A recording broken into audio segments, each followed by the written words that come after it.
This is the FM Gold channel of All India Radio. In the program News Analysis, now we bring you a discussion on Mumbai floods, lessons to be learnt. The participants are Professor V.K. Sharma, expert disaster management, and Prashant Sood, journalist. Mumbai witnessed quite chaotic scenes because of the heavy rainfalls, with several millions of commuters and students being stranded all over Mumbai after getting caught in the heavy downpour which started at around 11 a.m. Mumbai was inundated with heavy rains and suburbs notched a staggering 316 millimeter rain in 12-hour cycle, the highest record since the Great Mumbai floods of July 26, 2005, which was also coincidentally a Tuesday. Actually, what happened yesterday, people were really caught unawares, and some of them also had to spend the nights in the offices. The civil society came forward in a big way to help those who were stranded. We've seen visuals of people coming out to help people get out of vehicles, to push vehicles which were stranded in the floods in between the city. But this kind of incident is not new. Mumbai has seen it before. India's other cities have seen it before. And when heavy downpour happens, particularly Mumbai, we have seen that there is a lot of flooding and a lot of problems. How do you see this, what happened yesterday, in light of whatever has been happening in the past? Mumbai has witnessed a similar thing in 2005. And in 2005, people say there are more than 500 deaths. And this time it is 4 deaths so far, and whole state administration and district administration there, it was alert. I see a better coordination in Mumbai between NGO, non-governmental organizations, civil society and the government. And that's how they help each other. Without help of non-governmental organization or institutions, I think government alone cannot do that. After Maharashtra earthquake in 93, this was the first state which prepared district level plans. Mumbai, there is a separate disaster management plan. There is a control room in the municipal corporation. Lots of mock drill. Now it is unprecedented rainfall. In 2005 also, more than 900 millimeter rainfall in 24 hours. So it was compounded by the high tide. So this was the reason that it was totally unprecedented. Nobody can imagine that Mumbai will be having this kind of rainfall. And this was the main reason. I will say one thing, that today people of Mumbai, they are aware of this because they know the risk. Then the government assistance, which is in the form of NDRF, SDRF, that is also a plus point. So that's why it was better managed than earlier floods. But the scenes were almost like 2005 when you said that 44 millimeter rain happened in that day, particularly in 2005. Yesterday it was around 100 millimeter. But the scenes were almost alike. So whatever steps had to be taken, though in terms of casualties, of course, the numbers is drastically down. But whatever steps had to be taken by the civil authorities, people generally see that those have not been taken properly. Some of the things which were recommended cannot be possible. For example, the low-lying area where there are multi-storied buildings and buildings are coming up. Now, you cannot raise those buildings. So this is one thing, that Mumbai, most of the low-lying area, now it is occupied, now it is urbanized.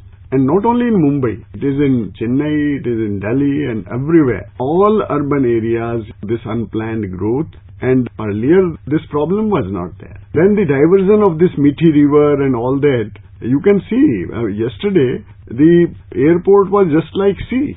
You cannot see the runway. And this is because of this river basically. Diversion of this river, the flow is checked basically. So reasons are the same and some of the things cannot be implemented. So basically it's more of a man-made problem.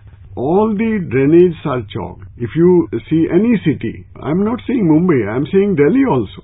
We say that before rainy season, we should clean all the drains, the polythene and everything should be removed. The same thing is in Mumbai, that all the drains and the nalas and all these things, they were not clean. No, but I think after 2005, the state, there was an expert committee report and there at least effort to implement those recommendations. Crores of rupees were spent on implementing them. How far do you think that has helped in this particular, after yesterday's rain? Not all the recommendation of the committee, but some of the things, for example, widening of nalas and cleaning of nalas. And this is a normal practice that before rainy season you should clean all these drains and all that. But yesterday, I will say, the same thing happened. That people are saying the same thing, that it was clogged, that's why drainage was not proper, and that's why this much water was accumulated on road. somewhere the citizens also have to take a role in this, because Exactly. if we keep using plastic, if we keep throwing garbage into our rivers, The people's participation or community participation, after 2005 for some time I could see that this awareness was there. This RWAs and all, everybody was conscious because they never seen that kind of flood. But now after 10, 12 years, they have forgotten that disaster and the same practice is there. Only government, if you totally depend that municipal corporation will do everything or government will do each and everything, then I think the solution will not come. Solution will come from communities. I give you example of Andhra Pradesh. Some of the villages, they have their village level committees and disaster management committees. And whenever there is cyclone or something, you will find that not a single death those villages, because people divided their roles. So similarly, cities like Mumbai, they should have rescue groups, and this is required. And Mumbai is India's financial capital, and its municipal corporation also happens to be the richest civic body in the country, and it has a budget of over 25,000 crores. So it's in a way a showcase city. But if such a thing happens in such a city, it doesn't augur well for the city's image and maybe somewhere in the country's image also. Surat was a big disaster a few years back. After that, Surat became sort of model city. So, same thing in case we decide, not only government, in case the civil society, in case the NGOs, government and people, in case they cooperate, then definitely, this problem is not that big problem. Because of climate change, this kind of thing will happen.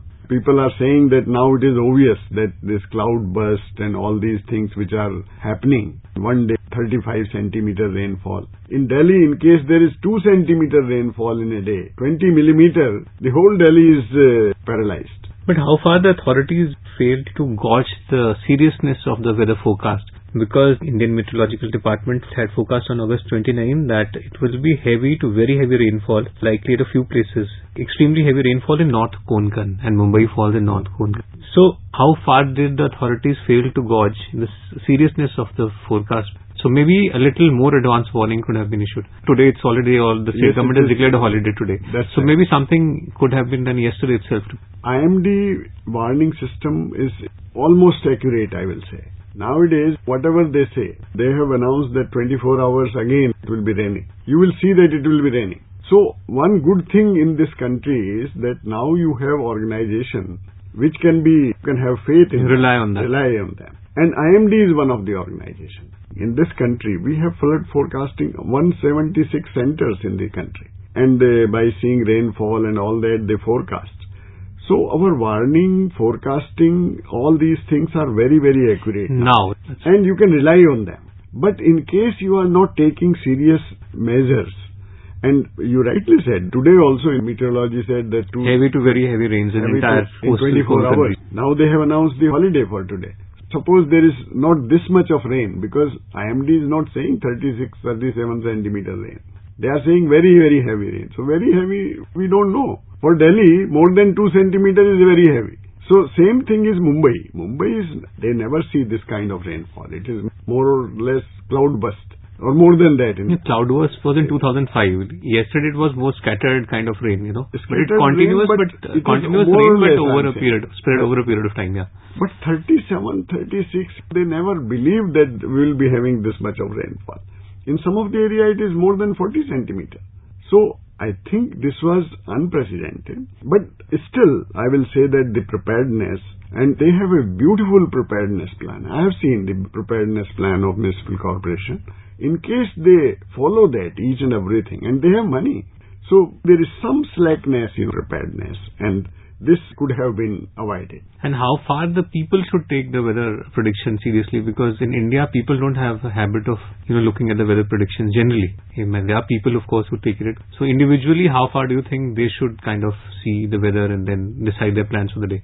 Some countries, weather forecast is taken very, very seriously. United States also, Japan, everyone is having radio, in car, and they or at least on mobile, whatever. They see alerts. Whenever they move in any direction, they see that what is happening and what is the climate. They take it seriously because they know that it is almost going to happen. But here we don't believe, and I think we have to educate our people. In Mumbai now there is no need of education. People will understand. Similar things happened in Delhi sometime earlier when there was this TV news that Yamuna will be flooded and there's chances of Yamuna water overflowing in East Delhi. This was some years back.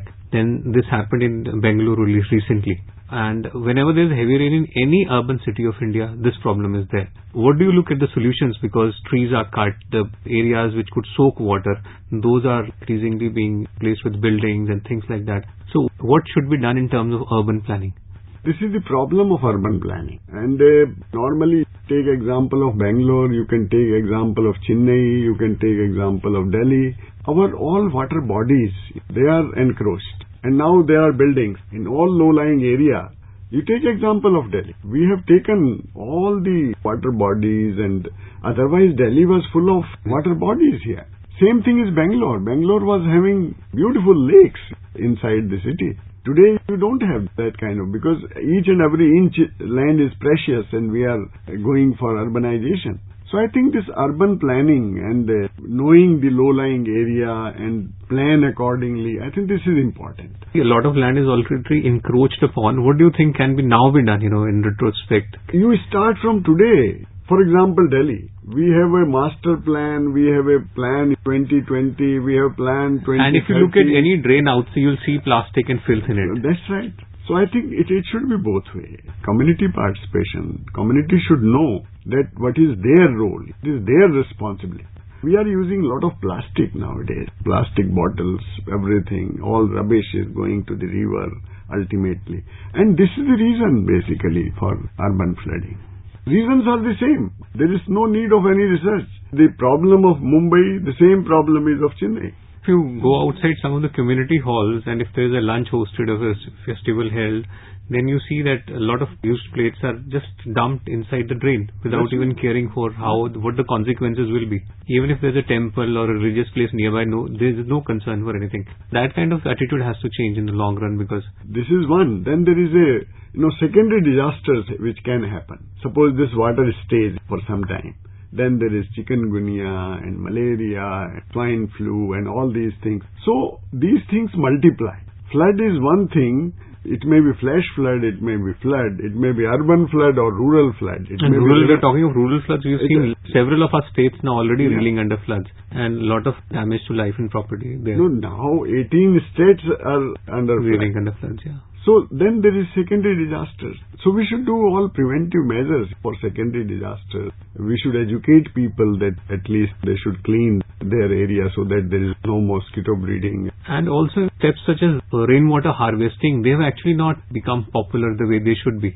In states like Rajasthan and Gujarat and other places where it was more popular, even in those states, it is not there. Bikaner, I have seen that the total... Earlier, every house was having rainwater harvesting and this is normal, this was traditional. But now you will not see that. Basic steps have to be taken. First, the city has to ensure that the drains are clean, and each one of us, as we walk through our areas, we see that the nalas are not clean, and probably the civic authorities have to play a role there, as also the individuals concerned, so that there is proper waste management. And also, we have to see that these rainwater harvesting and such steps are made mandatory, because then probably a lot of water gets soaked in underground. And urban planning has to improve. And of course there are problems, and if there is heavy rain in a city there will be problems, but the point is that there should be minimum inconvenience, and city should look like that it's a well managed city and the rainwater is going at its proper places, which was not what happened yesterday in Mumbai. And hopefully that the urban planners and people will take their lessons and such a thing will not happen again. Thank you very much. You are listening to a discussion on Mumbai floods, lessons to be learnt. The participants were Professor V.K. Sharma, expert disaster management, and Prashant Sood, journalist. This program was produced and presented by the News Services Division of All India Radio. This program is also available on our website, newsonair.nic.in. You may email your opinion about this program at airnsttalks@gmail.com.